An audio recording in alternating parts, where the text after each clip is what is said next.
So we're back after a 2-week break to talk about Jujutsu Kaisen 214. This review is going to be more on the fast side since I'm working on a couple other videos to try and put out in the next week or two. But anyway, for more similar content, hit the like and sub and I'll get into it.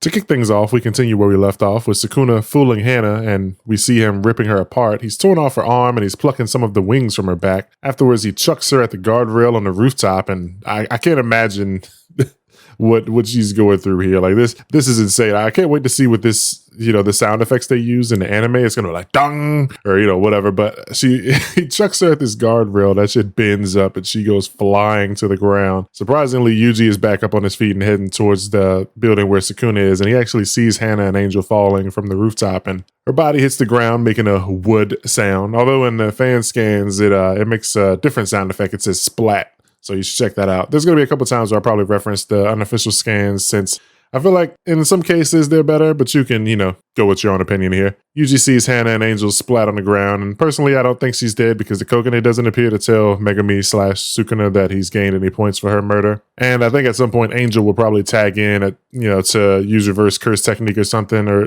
whatever, assuming that they can even do that, but they probably wouldn't want Sukuna to know that they're still alive. Anyway, Yuji doesn't sit and stew over this. He only sees red. He leaps to a nearby building, getting Sukuna's attention, and he's surprised to see that Yuji's still around. I guess I misunderstood Yuji's strength because after this he gets into his stance to leap again, and once he jumps from this building, the entire building beneath him is just completely smashed, and it's like, I guess I should already know this because Yuji's been, known to chuck cars and stuff like that, but I was not expecting a building crumble from Yuji, especially without Sukuna inside of him. But yeah, Yuji, lands, gets up close to Sukuna, and he's going for this fucking fist attack, and Yuji's signature move, the punches. This next double page spread of Yuji versus Sukuna in midair is like the one from Shibuya incident where it's Sukuna versus Jogo, and pretty sure that's intentional. There's no way it's, coincidence. They both land on the street level, and Sukuna is surprised by Yuji's strength. We knew Yuji was strong, but I guess Sukuna also always just thought that maybe Yuji had that strength because he was possessed by himself or something like that. But Yuji literally kicks a chunk of the building at him and then rushes him with a street sign that he grabs on the way over. Sukuna dodges this sign and remembers that Yuji is from that time, or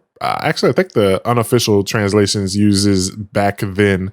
Sukuna counters with what looks like the same kick that Yuji tried to hit him with back in the inner domain, early like chapter 5 or 6 or whatever, that Sukuna dodges. And then I'm pretty sure Yuji hit this same kick on Mahito earlier in Shibuya incident, but this time it's Yuji that's getting kicked by Sukuna doing that, and then Sukuna says Kenjaku does the grossest things. Again, not really feeling the official translations, man. You guys can, say what you want or, feel how you want to feel, but the unofficial translation of this has Kenjaku saying that Kenjaku sure is twisted. Yuji asks, why can't Sukuna and the curses live normally without causing all this suffering and for everyone? And he's then cleaved by Sukuna's curse technique, but it doesn't kill him. This was the page that made my jaw drop for the chapter. I'm flipping through and I'm talking to my wife while I'm reading it, and she says something. I look over her and I look back and I turn the page and I'm like, oh no, Yuji is done.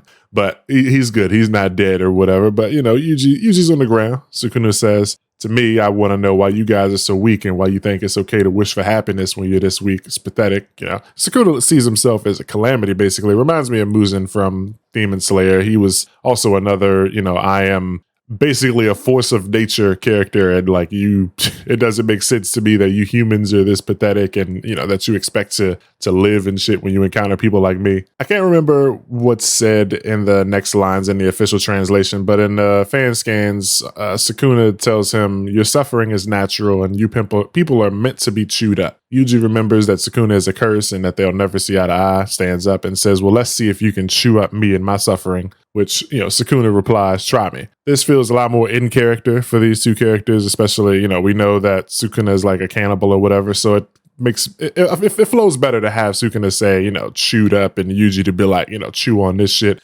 Versus in the officials, he says, see if you can stifle my misery or whatever. It just doesn't sound like something that these guys would say IMO, but whatever. Chewing's more on brand for Sukuna. And then also, instead of try me, Sukuna says come closer in the officials. It's just, hate it. Anyway, after that, Yuji does exactly that, pushing forward while Sukuna uses his technique to slash Yuji's body over and over, for which the third time this chapter surprises Sukuna and he can't believe how tough Yuji's body is. Yuji reaches back and lands a bloody-ass punch on Sukuna, who realizes that Megami interfered with his cursed energy output. Chapter ends right there with Yuji landing one. Overall, I'd say it's a pretty straightforward chapter. I saw a funny tweet earlier in the week from a guy. I can't remember who said it, but it was something along the lines of Yuji isn't going to just be able to punch and kick his way out of this one, guys. And then he gave an update that was like, update, Yuji punch kicked his way out of it, bros. And that shit, had me tripping. My boy Antidote at Shaman Unholy had a dope tweet that I'll link if I can find it about Yuji potentially being the human part of Sukuna that he discarded long ago to become a curse, and maybe Kenjaku kept it. I'm pretty sure there's more to the tweet. He worded it a lot better, but I'm just going off of memory. Like I said it before, I'm unsure of the relationship between Sukuna and Kenjaku, but it seems that Kenny may have absolutely put together some countermeasures for Sukuna. I feel like it should be obvious to say Sukuna when it comes to, who's going to be the final villain, but Sukuna got caught off guard a lot here, and he even, he talked up Kenjaku a couple times this chapter, so you never know, man. Kenjaku might actually surprisingly end up being the final boss. Can't wait to find out more about, what Sukuna meant by, he's from back then. Sounds like maybe Yuji may be, something that is from, the Heian period.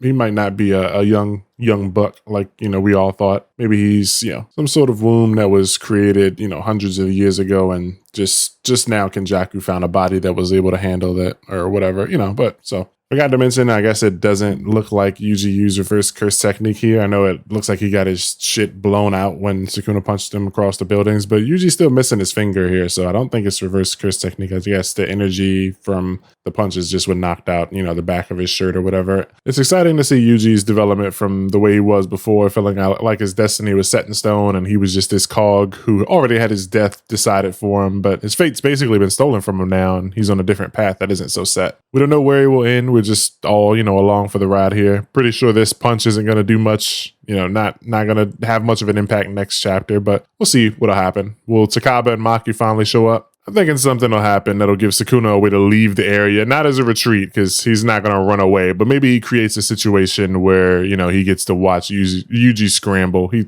maybe puts another person's life in danger, making Yuji have to leave to go save that person, and that allows Sukuna to, get out of here. Anyway, that's it for this video. Make sure to leave a like and come back next week so we can talk about it again. Thank you.